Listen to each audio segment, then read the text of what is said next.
Hey guys, welcome back to our YouTube channel Financeable. Today, in this video, let's learn about how to reset your online banking password on Bank of America. So let's get started.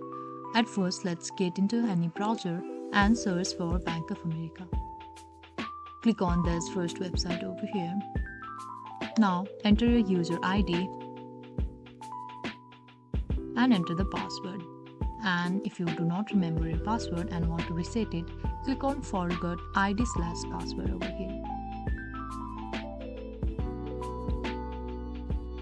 Now we need to enter our account number or the card number here, which is of 6 digits. Now enter your social security number, and if you do not have it, your social security number, simply click on this button over here. Now we need to enter our account number here. Also enter your ATM or debit card number. And once you are done with all of this, we'll get a verification and simply click on continue.